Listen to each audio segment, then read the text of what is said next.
initial reflection on this program is that I believe it's quite unique, and I think probably the reason it's so unique is that it's being aimed at the primary school, the year 6, year 7 level at primary school.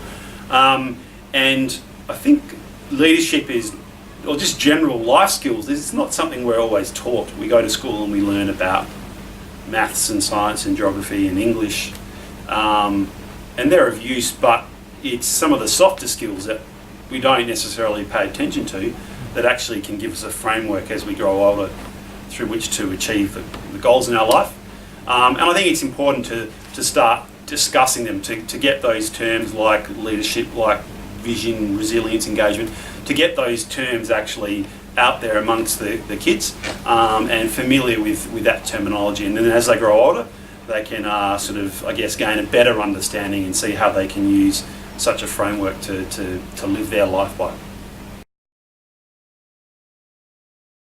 I'd hope that my story would inspire the students here by giving them an example of somebody who grew up in the same city as them, who had goals and worked towards those goals.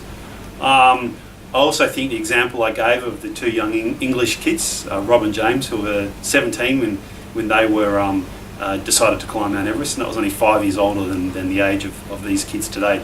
So I think it gives them an actual real tangible example of somebody who grew up in Perth, who went on to do something which to them right now might be seemingly impossible, but what I've tried to show is that if you're committed to a process over the long term, breaking down large goals is much easier and it is actually achievable.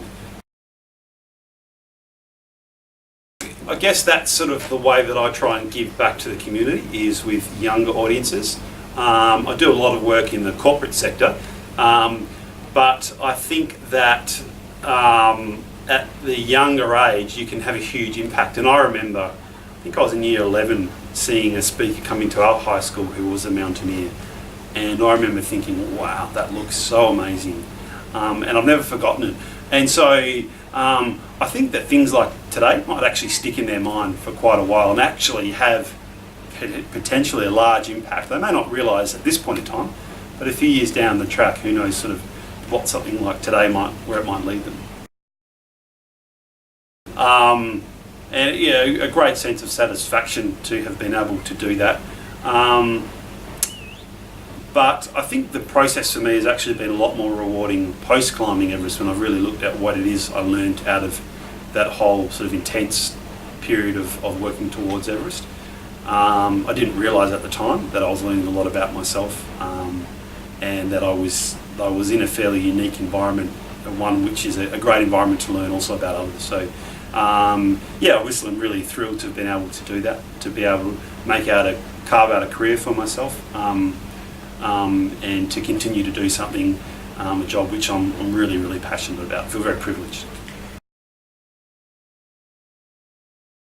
With the birth of Lily, our little baby daughter, last year, the mountaineering, sort of the big expeditions anyway, have been put on hold for a little bit, but I'll try and get out for a few short climbs, perhaps going to New Zealand in a few weeks' time, just for a 1 week little trip. In terms of ongoing community work, well, I guess it's being involved in events such as this, and being sort of committed to that on a long-term basis. I'm also an ambassador for Youth Focus, which is a West Australian group who work in the space of young people dealing with mental health issues. And having had my own experiences with that, that's another way that I feel like I can give back to the community as well for a worthwhile cause.